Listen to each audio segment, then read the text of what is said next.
Alright, so I got the Xbox Series S here. Just got it. And I'm going to show you the unboxing reveal here. So, out of the hundreds of videos that are already out there, I'm just going to make this kind of quick.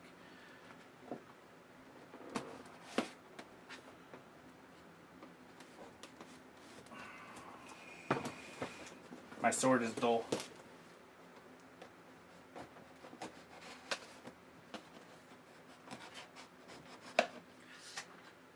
Alright.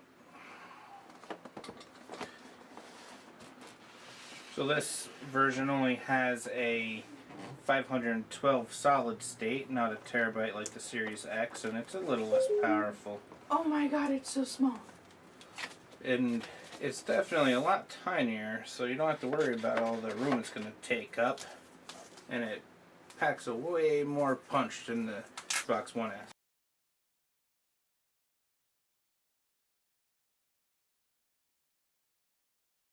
So this is what it looks like.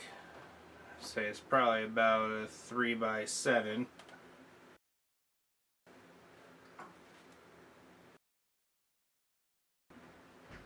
Like that? Yep. And that's what the front looks like. Your audio, USB, power button. That looks like the connect button for the... Oh yeah, connect button. And in the back got the super speed USB ports and HDMI and the expansion slot. It's like a $230 expansion for memory. Upgraded Ethernet port, so downloads will go faster, and the same plug as the one. Alright, and we just got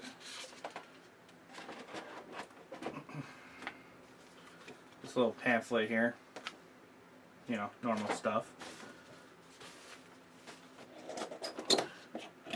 Alright, this is the exciting part.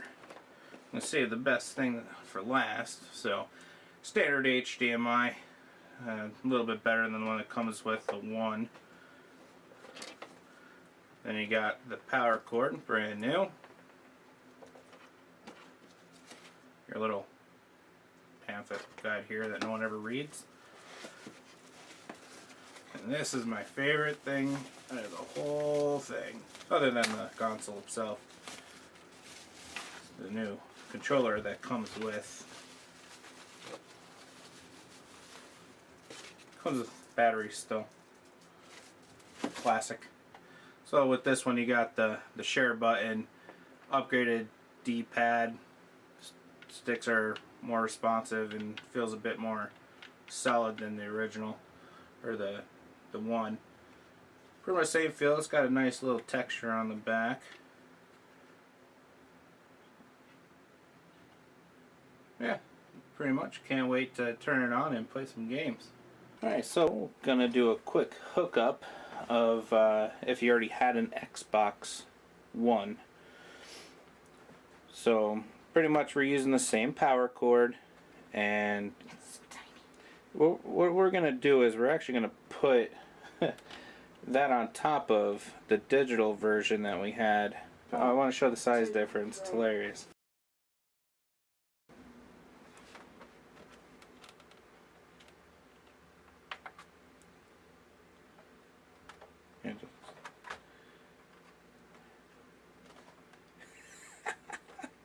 Look at that size difference.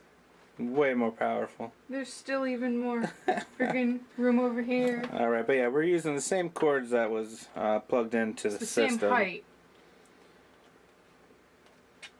A lot more ventilation. Because you can have it sitting down or standing up.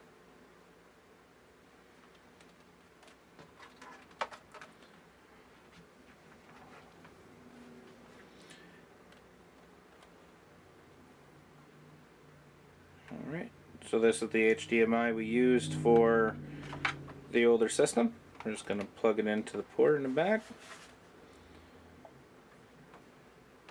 I don't remember if it has an upgraded HDMI port, but shouldn't make a Doesn't difference. look like it. Did it even see? A basic Ethernet cord. It's a standard. And the regular power cord. We do not have an expansion currently, but it's a lot of money. It's about as much as the console. So, I'm going to try to use our old one. We got a 5 terabyte 3.0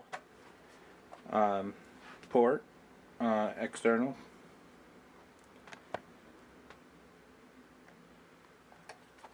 We have a few of these and they haven't crashed or anything yet, so definitely recommend the these external hard drives, especially for the cost.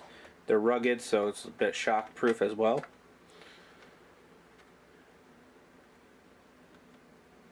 And you can store all the backwards compatible games on this, and then you can just leave anything that's Series X or S on the console hard drive for the faster boot times. And that's how you hook it up. Voila! Thanks for watching.